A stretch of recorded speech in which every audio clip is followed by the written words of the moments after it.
Whiskey review number one for the YouTube channel Into the Faints. Um, my background is a former professional bartender in Seattle. Uh, Long time whiskey enthusiast. I tend to lean towards Scotch whiskey, but I drink everything from Irish to American single malt, bourbon, of course, rye whiskey, and I even have some from Amru, which is and Japanese whiskey as well. Um, Wanted to start off today with a newer distillery, Ardnamurchan. They are on the west coast of Scotland. They're owned by the Adelphi Corporation. Adelphi is an independent bottler. Started in the 90s. They're known as one of the better independent bottlers, along with Signatory, Gordon MacPhail, although there are dozens, if not hundreds, of independent bottlers, some being small but also having very high quality good and a good value. This distillery is relatively new, started in 2014. It's the westernmost distillery on the mainland of Scotland, or that's what my research leads me to believe. It's tucked between the Isle of Mull and the Isle of Skye, very close to Tobermory Distillery. Tobermory also makes Lecheg, which is their peated version. I'm going to be testing this tonight out of a Glencairn, so let's get the pour started. Now, before we get into the notes, I feel like there's some interesting background on this whiskey. This is the first U.S. release, and these were bottled in March of this year. My bottle is 157 out of 5,004. This is the third or fourth batch. I'm not entirely sure on which one it is. It was bottled by Lewis Hamilton. Now, you know that because there is a code on the back, and this gets into the breakdown of the whiskey. In this case, and I believe that this is going to be the case with their standard bottlings.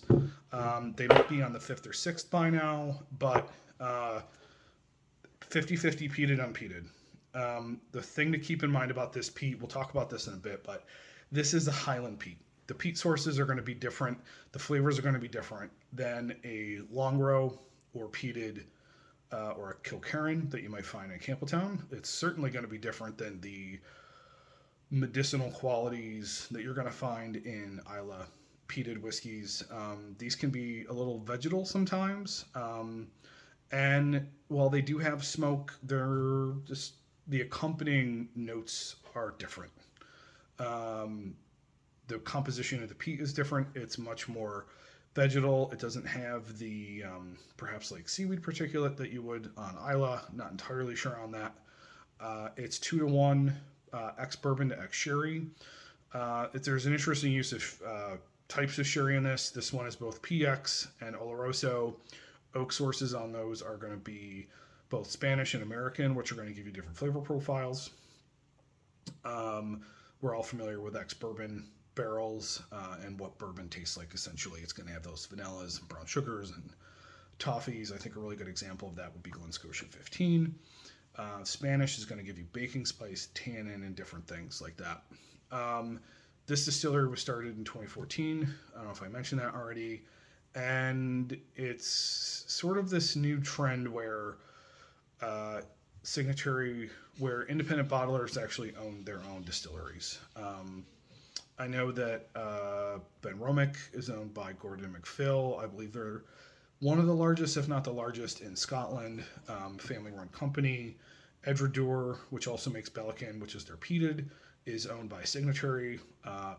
We'll be reviewing both of those and some Ben Romicks. I have been enjoying both of those, and it's kind of these distilleries are a little more craft oriented, perhaps taking some notes from Springbank and doing things the old fashioned way as opposed to just trying to turn over a profit.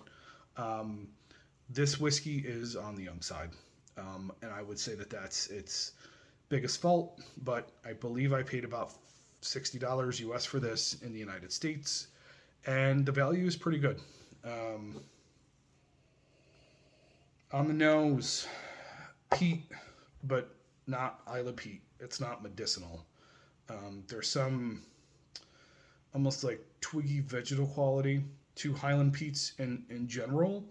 This is much more rounded than some of the other ones that I've had. It's a smoldering smoke, light vanilla, citrus peel. I did get a little apple and orchard fruit with this one. Little wood spice with thyme. This one does open up. A little bit of water doesn't hurt. I definitely recommend adding water to your whiskey to really get the full notes while evaluating. Evaluating being trying to get notes for, say, a whiskey review for your first YouTube channel. But I don't like to go that far with dilution while drinking. But I do find that I like to take 3 separate glasses, straight, some water, more water, and then more water, just to kind of open up.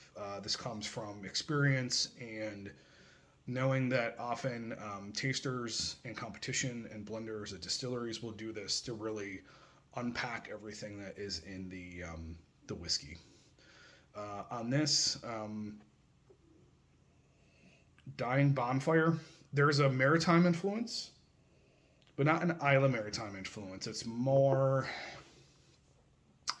it almost reminds me of some saltiness you get from certain Campbelltown whiskeys. Briny, salty, it's a lighter fare. Very enjoyable. I really like that in a whiskey. I tend to like coastal or island whiskeys quite a bit. In the background, there's some faint sherry.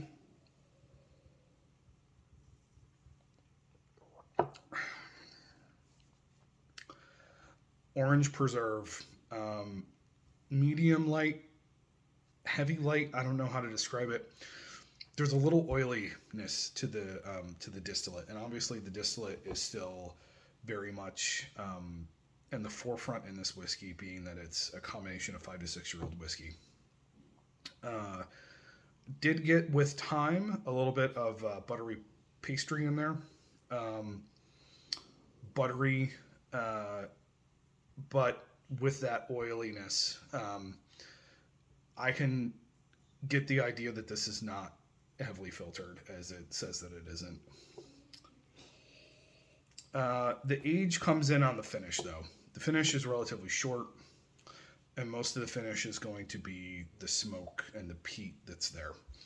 I have noticed that leaving one of these out for an hour and a half to 2 hours, a lot of the lighter notes tend to go away, and you're left with the phenolic nature of peat and smoke from the distillate. Now, most of the tasting notes that I've had with this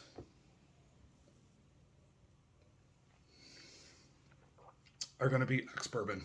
There's definitely this toffee, light brown sugar part there, but you do get some tannin and wood spice that to me is indicative of Spanish oak.